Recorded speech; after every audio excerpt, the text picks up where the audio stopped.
My name is Leora. I once believed love was the safest place a woman could hide her heart. I believed that when two people chose each other, the world would soften around them.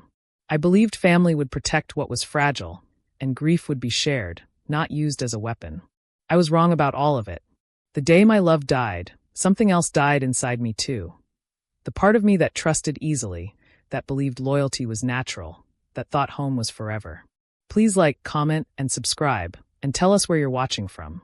Your support helps these stories reach hearts that are quietly breaking in places we may never see. I met Kaylin on a rainy evening that soaked the streets of Morva City until the roads shone like mirrors. I had just closed from a long shift at the community clinic where I worked as a junior nurse. My feet ached, my head throbbed, and I was already counting the steps to my tiny apartment when I heard someone struggling with a broken umbrella. I looked up and saw him, tall, awkward, hair damp from the rain, frustration written all over his face as the wind twisted the umbrella inside out. "You look like you're losing a fight," I said without thinking. He laughed, the kind of laugh that sounded like he wasn't used to being seen. "This umbrella has clearly chosen violence today." That was how it began. Not with fireworks. Not with perfect words. Just two tired people laughing in the rain. Kaylin was gentle in a way that made the world feel less sharp. He listened when I spoke. He remembered small things. The way I liked my tea with too much milk, how I avoided crowded buses, how I hated the sound of plates scraping together. He didn't try to be impressive. He was simply present. And presence, I learned, can feel like love when you've lived in emotional drought. We fell in love slowly. The kind of love that grows in ordinary moments. Shared meals, long walks, quiet nights when the city outside felt too loud and the room we shared felt like a shelter. He would sit on the floor and read while I prepared lesson notes for the health workshops I volunteered to teach. Sometimes we didn't speak for hours. But silence with him was never empty. It was full of safety. My family never trusted him. My older sister Mira used to look at him like she was searching for something wrong. My mother spoke kindly to his face but asked me endless questions when he wasn't around. My uncle Taro, who considered himself the voice of wisdom in our family, said once, "Men who are too soft hide something." I defended Kaylin every time. "He is not hiding anything," I told them. "He is just kind." Mira laughed bitterly. Kind men still leave. I didn't understand her bitterness then. I thought she was projecting her own heartbreak onto my happiness. I didn't know how quickly the world could prove her right. Not in the way she meant, but in the cruelest way possible. The night Kaylin collapsed, the sky was clear. The air was warm. We were walking back from a small food stall near the river, arguing playfully about whether spicy soup should be eaten with bread or rice. He suddenly slowed his steps. "Leo," he said softly, "wait." I turned around. He was holding his chest, his face drained of color. "What is it?" I asked, already stepping toward him. "I feel strange," he whispered. Then his knees gave way. The world became noise and panic, and hands shaking too much to dial properly. People gathered. Someone called emergency services. I knelt beside him on the concrete, my hands pressed against his chest, begging him to breathe, begging him not to leave me here, begging him to stay. "Kaylin, please," I whispered. "Stay with me. Don't do this to me. Please." His eyes found mine. There was fear in them. An apology. As if he was sorry for something he had no control over. "I love you," he said. Those were his last words. The hospital lights were too bright. The walls were too white. The doctor spoke gently, but his words felt like stones dropped into water that never settled. Sudden cardiac failure. No warning signs. No time. No chance to prepare. I remember screaming. I remember sliding down a wall. I remember feeling like my body was still alive while my soul had quietly stepped out of me and locked the door behind it. Grief did not come to me like sadness. It came like confusion, like disbelief, like waking up every morning and forgetting, for one beautiful second, that the person you loved no longer existed in the world of breathing people. My family came to the hospital. They stood around me. They held my shoulders. They spoke in hushed tones. For a moment, I thought maybe this tragedy would soften them. Maybe loss would bring us closer. I was wrong. The first strange comment came from my Uncle Taro, 2 days after Kaylin's burial. "It's unfortunate," he said, sitting in my mother's living room, his voice low but deliberate. "But young men don't just die like that without reason." I looked up. "What do you mean?" He shrugged. "People live secret lives." My sister Mira added, "You don't really know someone until after they're gone." Their words planted seeds of doubt I didn't ask for. They spoke about hidden illnesses, secret habits, the possibility of things Kaylin never told me. It felt like they were trying to rewrite the man I loved into someone suspicious, as if his death wasn't painful enough on its own. Then came the house. Kaylin and I had been saving slowly to move into a small place together. We hadn't signed the final documents yet. Everything was still in his name. His distant relatives showed up one morning, polite but firm, saying legal matters needed to be discussed. My family insisted on being present. The room was heavy with tension. Kaylin's cousin Rivo spoke carefully. There are documents that need to be sorted. The property, the small savings account. We just want things handled properly. Before I could speak, my uncle Taro cleared his throat. We should make sure nothing illegal is involved. We don't know what this young man was truly doing with his money. My head snapped up. That's not fair.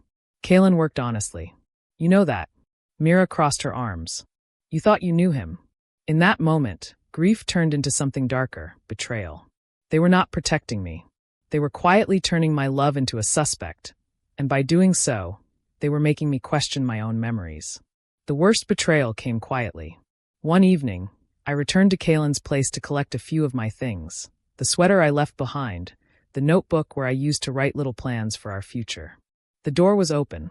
Inside, my mother and Mira were packing boxes. What are you doing? I asked, my voice trembling. My mother avoided my eyes. We are helping to clear things out. This place is not yours anymore. But my things are here, I said. My memories are here. Mira looked at me coldly. Memories don't pay rent, Leora. I stood there, feeling like a stranger in the last place that still smelled like him. They had come without telling me. They were deciding what stayed and what left. They were erasing pieces of my life because it was inconvenient for them to keep my grief visible. That night, I went back to my small apartment alone. The silence felt louder than any noise I had ever known. I sat on the floor, holding Kaylin's sweater, breathing in the faint scent of him that was already fading. I don't know how to do this without you, I whispered into the empty room. And the room, like the world, did not answer. Grief has a way of changing the air in your home. It sits in corners. It clings to curtains. It turns daylight into something flat and distant. In the weeks after Kaylin died, I stopped recognizing myself in the mirror. My eyes looked older, my cheeks hollow, my voice quieter.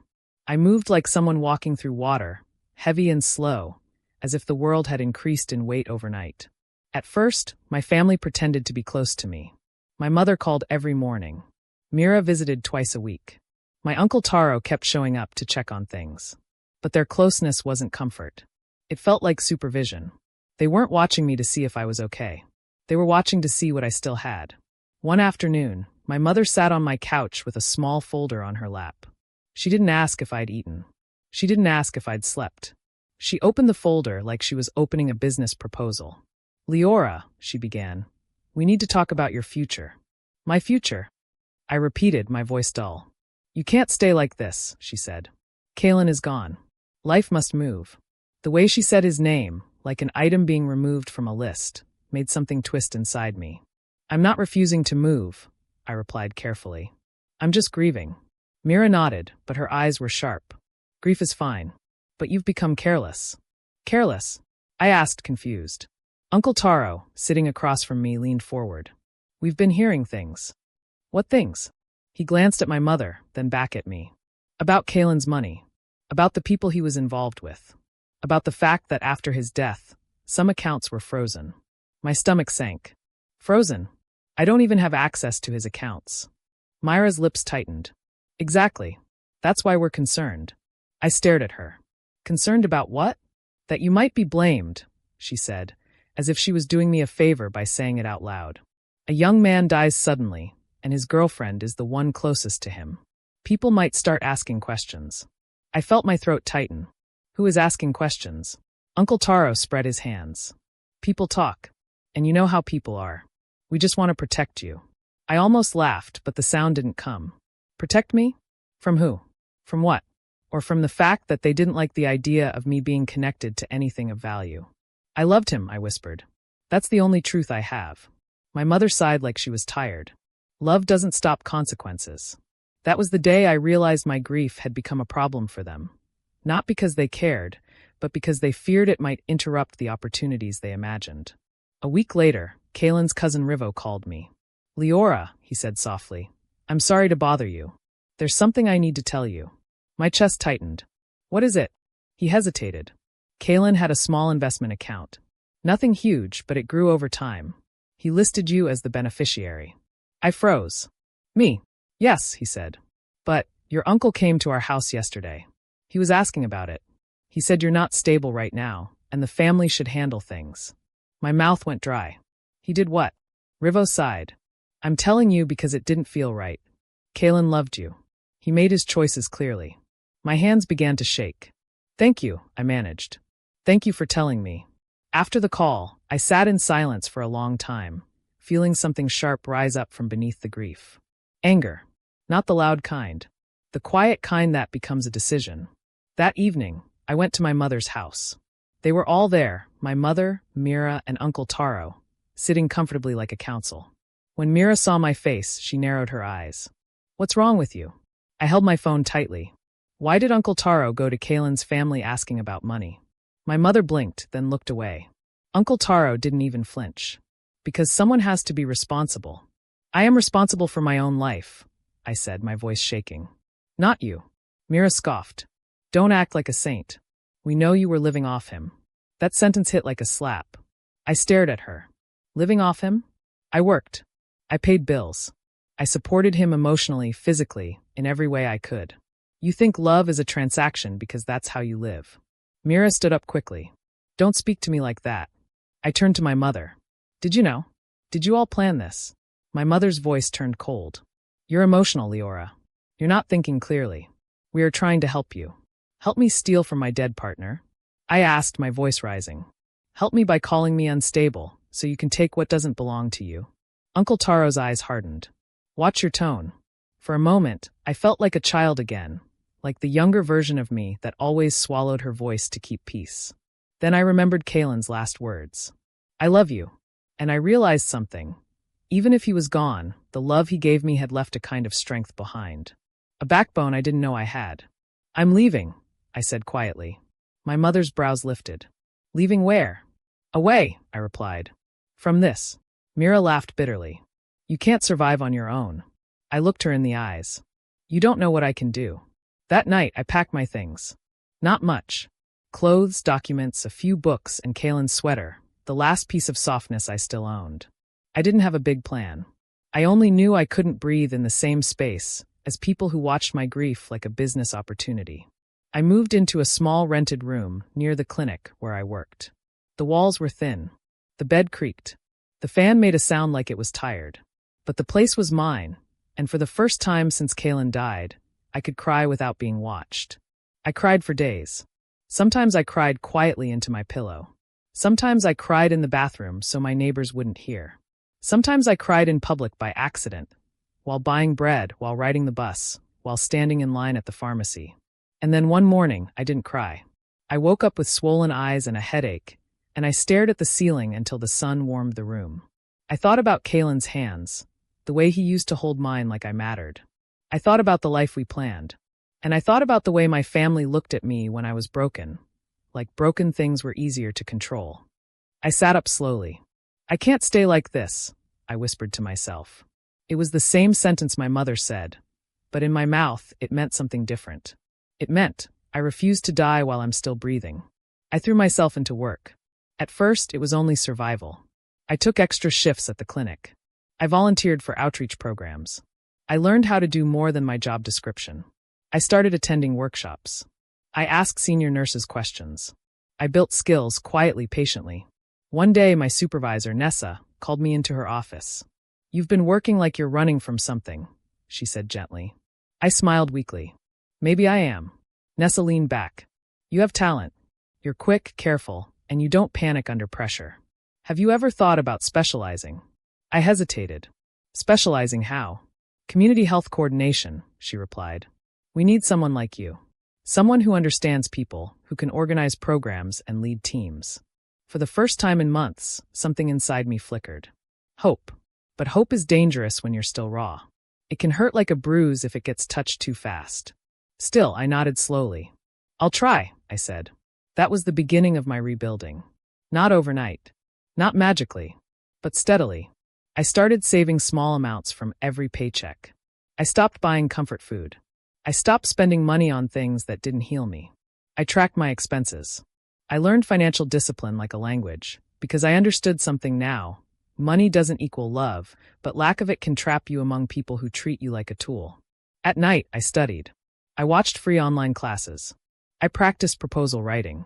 I learned how to design health programs and present them. I learned how to speak with confidence even when my heart was trembling. But grief never fully left. It only changed its shape.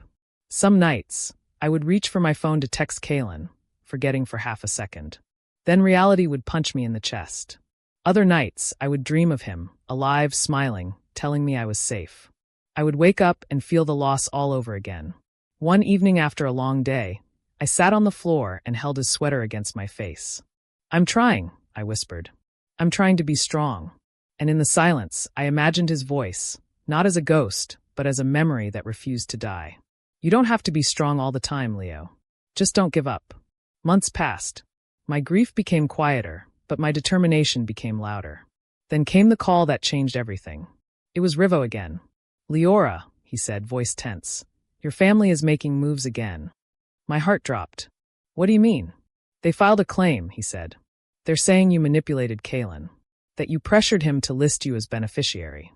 They're challenging the documents." I felt the room spin. "They what?" Rivo exhaled. "I'm sorry. I didn't want to stress you, but you should know." My hands clenched into fists. My mother, Mira, Uncle Taro. They weren't satisfied with pushing me out. They wanted to stain my name too. I stared at the wall, breathing hard. This wasn't just betrayal anymore. It was war. And for the first time since Kaylin died, I didn't feel like a victim. I felt like a woman who had nothing left to lose, and everything to fight for. Pain teaches you how to carry yourself in rooms where you are no longer welcome. It teaches you how to speak without trembling, how to hold your ground when your knees want to fold. By the time my family filed their claim against me, I was no longer the woman who collapsed on hospital floors. I was still grieving, yes, but grief had become a quiet companion, not a chain around my ankles. The first legal notice arrived on a humid afternoon. The paper felt heavier than it should have, as if it carried not just accusations, but the weight of every memory I had once trusted. They claimed manipulation, influence, emotional instability.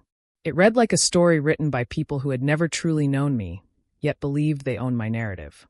I sat on the edge of my bed, the thin fan rattling above me, and read the words again.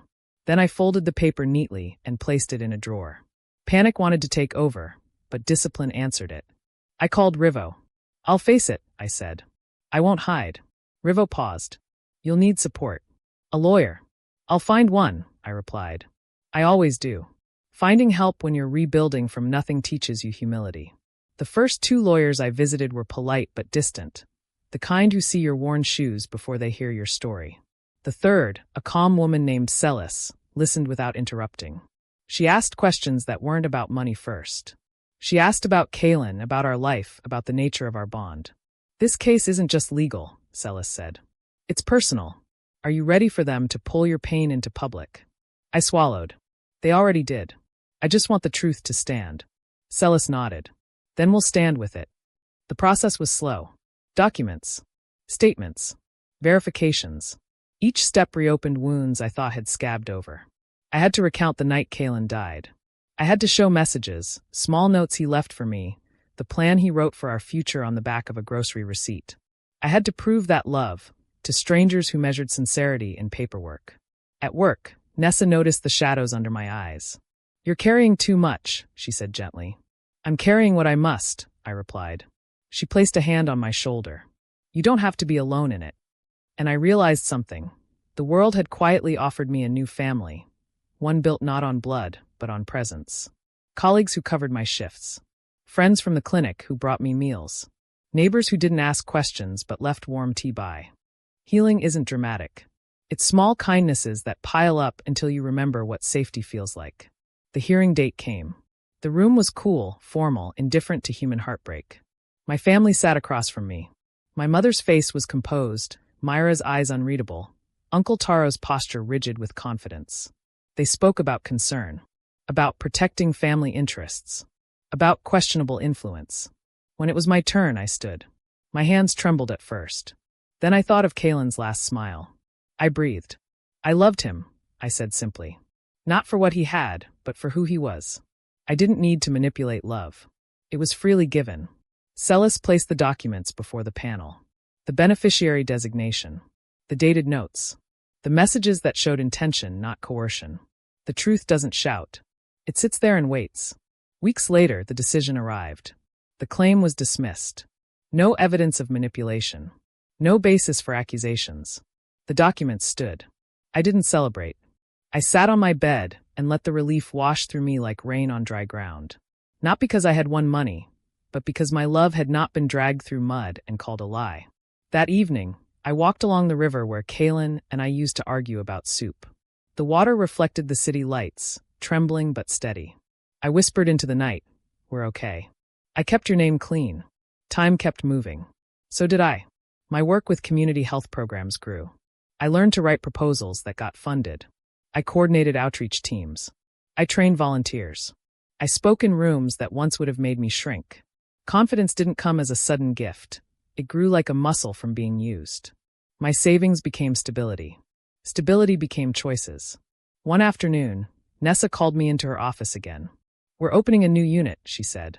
"We want you to lead it." I blinked. "Me? You," she smiled. "You've earned it." Leadership felt heavy at first. Then it felt right. I made mistakes. I apologized. I learned. I built a team that believed in care without cruelty. In service without spectacle. The woman I was becoming did not need to prove anything to those who left me behind. She only needed to be faithful to the work in front of her. I ran into my family months later at a community event. We stood in the same space, different worlds. My mother's eyes softened when she saw me. Myra's pride didn't hide her surprise. Uncle Taro said nothing. We exchanged polite greetings. No apologies.